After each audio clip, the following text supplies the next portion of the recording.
नमस्कार दोस्तों, स्वागत करती हूँ आपका। मेरे पति एक इंजीनियर हैं। मैं उनको बहुत प्यार करती हूँ क्योंकि वो बहुत स्थिर स्वभाव के हैं। उनके कंधों पर अपना सर रखकर मैं बहुत राहत महसूस करती हूँ। विवाह से पहले 3 वर्ष तक हमारा प्रेम प्रसंग चला था। हमारे विवाह को अब 2 वर्ष बीत चुके हैं। मैं आज स्वीकारती हूँ कि इस विवाह के बंधन को बोझ महसूस करने लगी हूँ। मैं अब बहुत ही विचलित रहने लगी हूँ। मेरे पति के प्रति प्रेम अब घटने लगा है। मैं एक बहुत ही भावुक स्त्री हूँ और मेरी भावनाओं का बोझ अब मुझसे सहन नहीं होता है। मैं प्रेम के उन क्षणों को फिर से प्राप्त करना चाहती हूँ जो शादी से पहले थे या शादी के कुछ महीनों बाद तक थे। मेरे पति बिल्कुल भी संवेदनशील नहीं हैं और मेरी भावनाओं को बिल्कुल भी नहीं समझते हैं। आखिर एक दिन मैंने निश्चय किया कि मैं खुलकर बोलूँगी। मैंने अपने पति को बताना चाहा कि मैं तलाक चाहती हूँ। मैंने साहस करके उस दिन अपने पति को सब कुछ खुलकर बता दिया। मेरी बातें सुनकर उनको बहुत हैरानी हुई। उन्होंने कहा, क्यों, तुम तलाक क्यों चाहती हो? मैंने कहा, मैं अब इस संबंध से थक चुकी हूँ और हर चीज़ के पीछे कोई ना कोई बात तो होती ही है। उस समय मेरे पति चुप रहे। वो पूरी रात सिगरेट पीते रहे और बिल्कुल भी नहीं सोए। मैं सोचने लगी कि वो कैसे व्यक्ति हैं कि मेरे प्रश्न का उत्तर भी नहीं दे सके।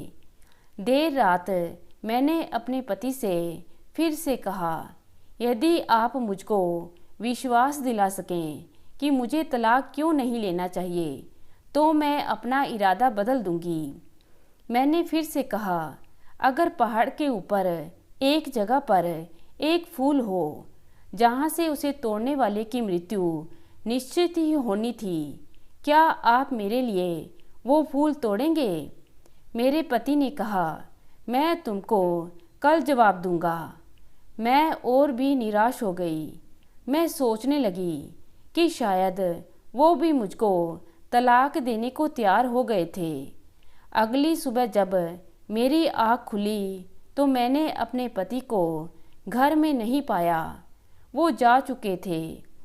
मेरी नज़र मेज पर पड़े हुए एक कागज़ पर गई। उन्होंने वो चिट्ठी मेरे लिए छोड़ी थी। मैं उस चिट्ठी को लेकर फिर से बिस्तर पर बैठ गई और पढ़ने लगी। मेरी प्यारी, मैं तुम्हारे लिए पहाड़ पर से वो फूल नहीं तोड़ूंगा, पर मैं तुमको कारण भी बताना चाहूँगा। पहली पंक्ति पढ़ते ही मेरा मन डूबने लगा। फिर भी मैंने पढ़ना जारी रखा। मैं अपने हाथों को बचाना चाहता हूँ क्योंकि जब भी तुम कंप्यूटर के किसी सॉफ्टवेयर को बिगाड़ देती हो, मैं उसको फिर से अपने उंगलियों के प्रयोग से उसे ठीक करना चाहता हूँ। मैं अपनी टांगें भी बचाना चाहूँगा क्योंकि तुम घर की चाबियाँ घर में भूलकर दफ्तर जाती हो और मुझे दौड़कर तुम्हारे वापस आने से पहले घर पहुँचना होता है और तुम्हारे लिए दरवाज़ा खोलना होता है। तुम शहर में कार चलाते समय हमेशा रास्ता भटक जाती हो। मैं तुमको सही रास्ता दिखाने के लिए अपनी आंखें बचाना चाहूँगा। जब तुम बीमार होती हो और अपने मित्र के लिए चाय इत्यादि नहीं बना सकती तो मैं अपने हाथों को वो सब काम करने के लिए हाथों को बचाना चाहता हूँ। तुम जब बिस्तर पर बीमार लेटी होती हो तो मैं तुमको कहानियाँ सुनाता हूँ, इसलिए मैं अपना मुंह भी बचाना चाहूँगा। मैं अपने शरीर को बचाना चाहूँगा ताकि जब तुम बूढ़ी हो जाओ तो मैं तुमको सहारा देकर समुंदर के किनारे घुमाने ले जा सकूं। मैं तुम्हारे लिए वो फूल तोड़कर खुद को नहीं मार सकता। मेरी आंखों से आंसू गिरकर उस चिट्ठी को भिगोने लगे। मैं आगे पढ़ने लगी। तुमने अब मेरा जवाब पढ़ ही लिया है। अगर तुम संतुष्ट हो तो कृपया दरवाज़ा खोलो। मैं बाहर ही खड़ा हूँ और मेरी चाबियाँ घर के अंदर ही हैं। मेरे हाथ में दूध की बोतलें और पाव रोटी है। मैं इतनी अधिक शर्मिंदा थी कि मुझ में उठकर दरवाज़ा खोलने और अपने पति का सामना करने की भी हिम्मत नहीं थी। पर मैं समझ चुकी थी कि इस पृथ्वी में मुझे मेरे पति से अधिक प्रेम करने वाला व्यक्ति नहीं मिल सकता था। मैंने आंसू पोंछे और धीरे धीरे दरवाजे की ओर चल पड़ी।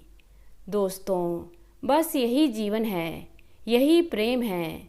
जब चारों तरफ प्रेम ही प्रेम होता है तो उत्तेजना घटती जाती है और लोग इसी को प्रेम की कमी मान लेते हैं।